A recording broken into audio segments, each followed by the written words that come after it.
Welcome to this Windows channel, and this is the Tech News Update. We are Friday, August 18th, 2017.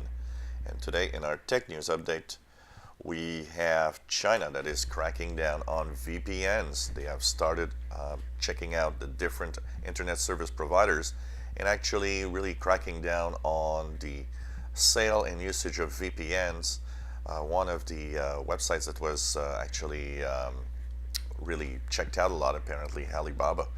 So basically what they have been doing is checking out VPNs, checking out the websites that they are offered, and if it's not okay with what the government wants, they actually report it and give them a deadline to fix the situation before other punitive action can actually be enforced in China. So this is, of course, always in the aspect of controlling as much the information as possible in China.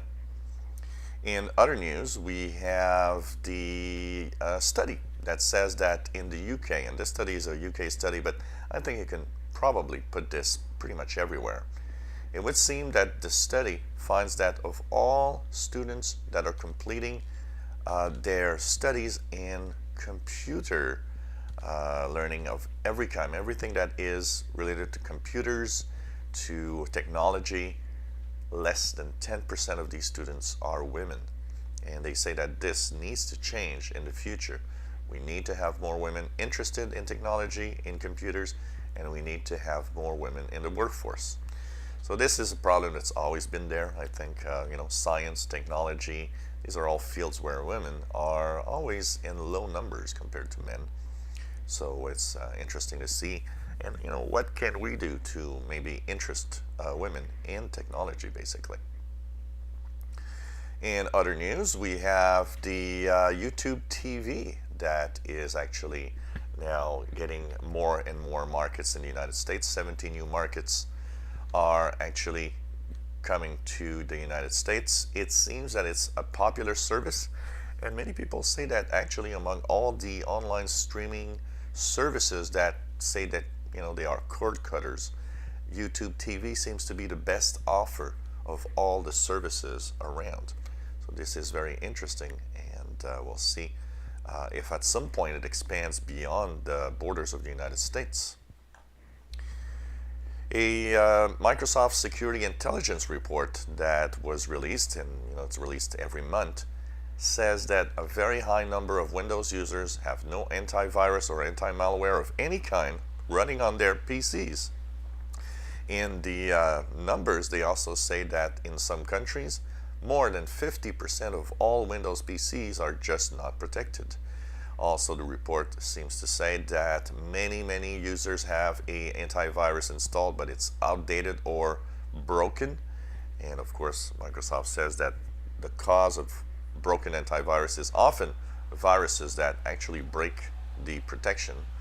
So kind of a interesting report here saying that a lot of people are unprotected, and even though if you're careful online, antivirus is not necessarily always needed, still basic protection is something that you should have. Kaspersky is a little in hot water now. Kaspersky has a VPN app on Android, and the first things that a lot of people didn't like is the fact that it asks a lot of permissions when you install it, including permission to actually manage your phone calls and your contacts, which is something that is always a little too much. But now it's in hot water even more because the VPN from Kaspersky uses the Hotspot Shield.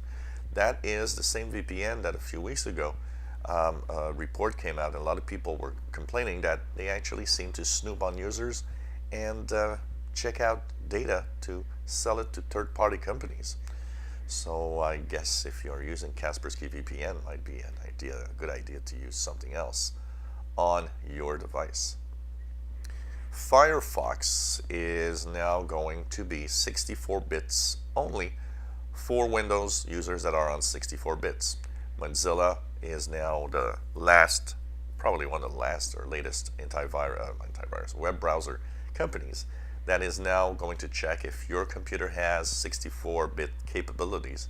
It's the 64-bit version of Firefox that will be pushed to any Windows users.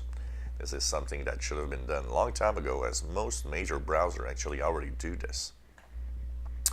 And finally, if you're not in a good area to view Monday's solar eclipse, no sweat. It will be rebroadcast live from many streams around the world, including the Weather Channel in the United States. So online stream will be available, and of course, we will be live on the radio channel that I have with a solar eclipse event on Monday, August 21st, around 1800 UT, 2 p.m. Eastern Time. And we'll be checking that out, checking if there's some kind of event or changes in radio for shortwave radio.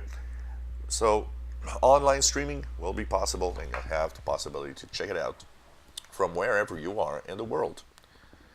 So this was the Tech News Update for Friday, August 18, 2017. If you enjoy our videos, please subscribe, give us thumbs up, and thank you so much for following us on this channel.